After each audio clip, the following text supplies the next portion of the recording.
Hello everybody, my name is Scott Douglas and I'm an associate professor at the University of British Columbia's Okanagan School of Education. Today this video is about some of my thoughts on creating an EAL curriculum and the design process. I'm going to illustrate it with some examples from an EAL curriculum design team that I worked with to come up with an EAP program curriculum. This video is tied to the Teaching English as an Additional Language certificate at the University of British Columbia's Okanagan campus. All right, so let's think about the design process for creating an English as an Additional Language, or EAL, curriculum. The first thing that I want to think about is, and my next slide is coming, just a minute. There we go. Our big question is this: what is an effective process for developing an additional language learning curriculum? So we're going to be thinking about the process for developing an English as an additional language curriculum. And so there's many ways to do this. Some people, when they're thinking about their curriculum development plan and the process, you might have heard of backward design, emergent design, dynamic design, forward design, central design. There's an article by Richards put out in 2013. You'll see the link in the references at the end of this presentation, but it sort of provides an overview of different backward and forward and central design. Today, what we're going to be focusing on, this idea of backward design. For me, backward design, I was first introduced to this idea of backward design for EAL curriculum development by Bruce Clark, who was a dean at the University of Calgary when I was working there. And then I started reading more about it in the works of Wiggins and McTee, especially their book Understanding by Design, where they talk about the different stages of backward design. So we're going to look at it's a bit of a hybrid between some of the ideas from Clark and some of the ideas from Wiggins and McTee that we're going to be talking about today. And these ideas originally came from some ideas back in the 70s and 80s, which I've also got in the reference list. So when you're doing backward design, what is the first thing that you think about? The first thing that you have to think about are, what are your goals for the program, or what is the overall goal for your EAL program or course? What is it that the students ultimately will be able to do?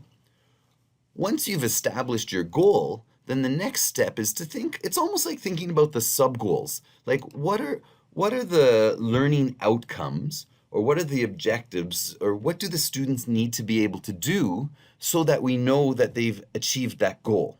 So you have the overall goal, which may be to be able to take part in the academic and social life of a university in English, but what are the objectives that get you to that goal? Well, maybe you need a certain reading objectives, listening and speaking objectives, things such as that.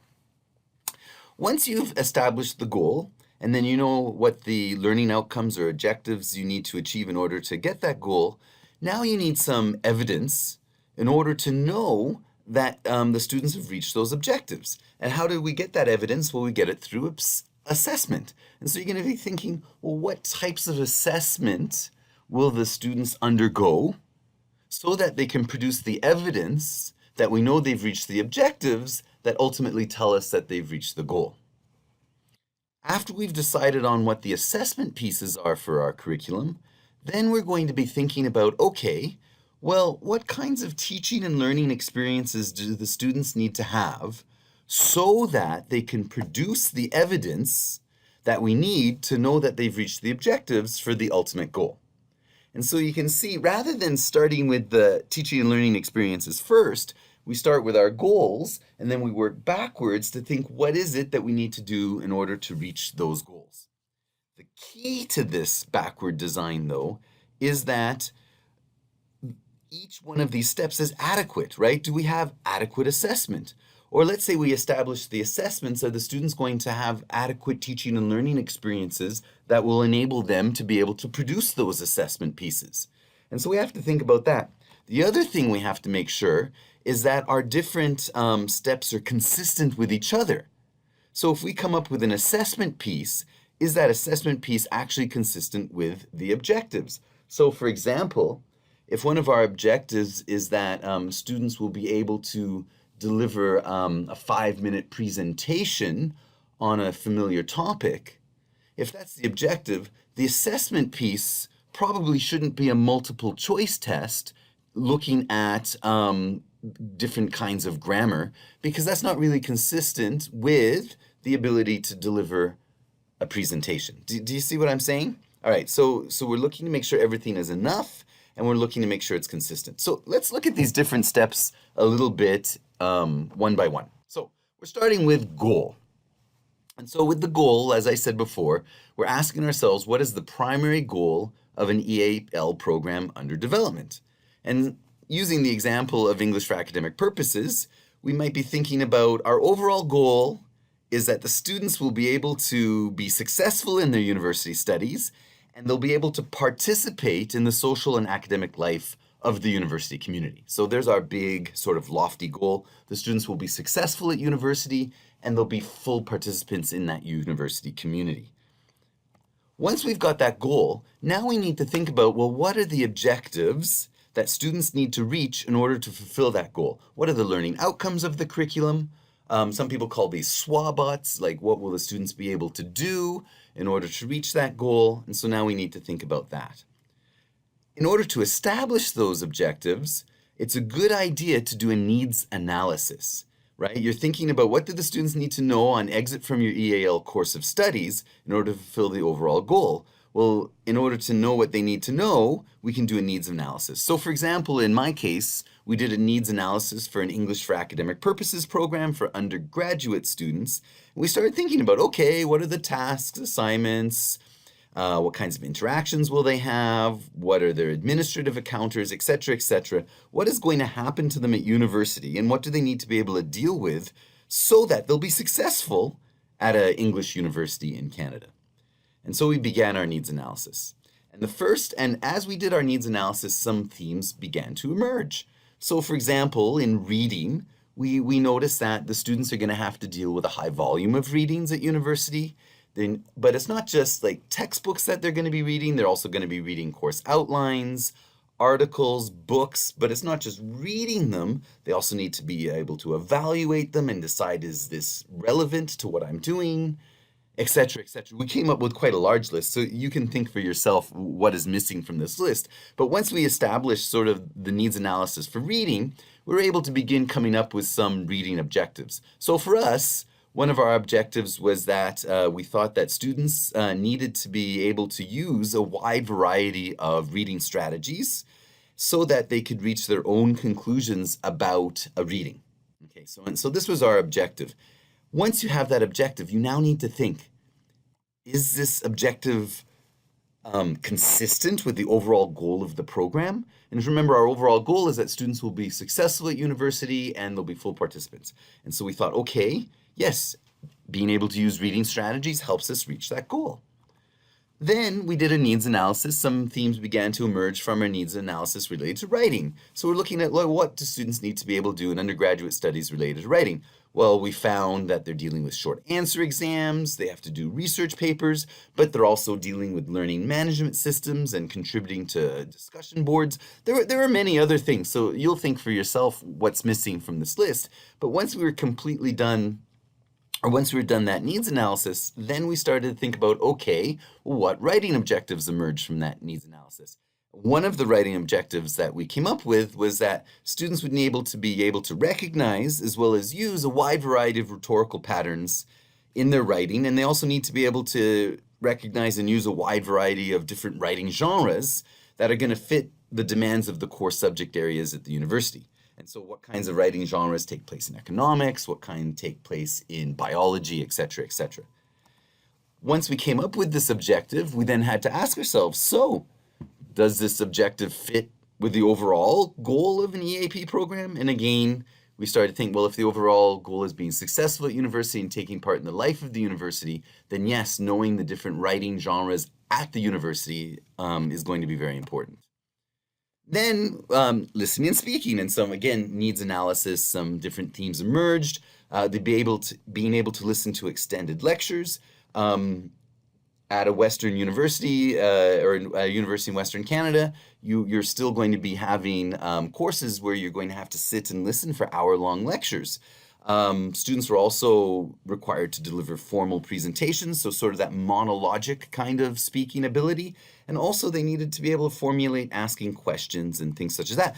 As I said before, there's things missing from these lists, and you'll think for yourself what else might there be. But one of the objectives that emerged out of our needs analysis related to listening and speaking is that if they're listening to a lecture at a normal rate of speech at a university subject area, they would need to be able to recognize, okay, what are the main ideas in this lecture? What are some of the main key words that we need to recognize? And what are the supporting details? They need to be able to sort out what's important in a lecture.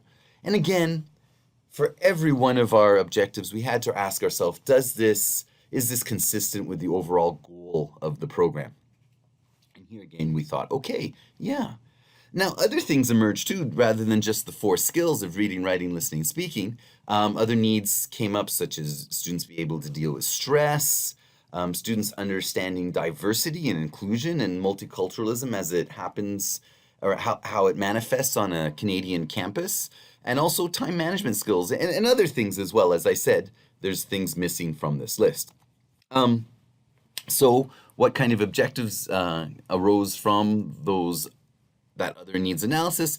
Well, one thing we looked at was students being able to work effectively in groups, especially in groups where students come from a diverse variety of backgrounds and culture. And again, is this objective consistent with the overall goal? Well, if the overall goal is to take part in the academic life of the university, especially in Canada where you're going to have a very diverse student body, yes, this objective seems to be consistent with the overall goal. So there you are. So we've set our goal, we have our objectives, and now we need to think, okay, what evidence do we need so that we know that students have reached these objectives? And so those are like, what are the assessment pieces that we're going to put in place, right? The assessment is the sort of evidence that we're going to be collecting from the students. Now, before we begin that though, before we start to think about, well, what kinds of evidence demonstrates student understanding, in my case, in an EAP program's objectives, first we had to think about some guiding principles for assessment. And so we asked ourselves this question, when is assessment valid and fair? When is assessment valid and fair? And so we began to think of quite a lot of different kinds of sort of guiding principles for valid and fair assessment. So one thing we thought of is that there should be opportunities for formative and summative assessment. Students should know how they're going to be marked before something is marked. So this means like a good assessment involves sharing rubrics and sharing how the assessments are going to work. And then finally, in my case, we were looking at English for academic purposes. The assignments in an EAP program should mirror the kinds of assignments they'd be doing in other university courses, right? And these assignments should look similar to the kinds of assignments they'd be doing in other university courses. Now, of course, once again, there's quite a lot missing from this list. But once we establish sort of what valid and fair assessment looks like, then we could start coming up with our assessment pieces for our curriculum. And so we're asking ourselves, once again, this question, what kinds of evidence demonstrates student understanding of the program objectives? And so one of the pieces of evidence we thought we might get from the students is have the students write a 3-page research paper on one of the topics covered in class. And for that research paper, they'd be using APA formatting and synthesizing information from a variety of sources. And and they'd have to support their ideas. And so you see we came up with this assessment, but we had to also ask ourselves, is this piece of evidence consistent with the learning objectives? And so you have to make sure. And so, like, is producing a 3-page paper consistent with our objective that they'd be able to deal with different writing genres out there in their other university courses? And so we thought, yes, this might be consistent. And so once we put together all the different assessment pieces, now you're ready to think, okay, we have our assessment pieces. Now we have to think about the instructional content that will support our students being able to produce that evidence. what kinds of teaching and learning experiences do the students need to have so that they can produce the evidence, so that they can do the assessments. So for example, in the example we just had, if they're going to be writing a 3-page research paper, what do they need to learn in class in order to be able to do that? And so again, though, before we got right down to the nitty-gritty of thinking about what teaching and learning experiences the students needed to undergo, we started to think of some guiding principles for teaching and learning.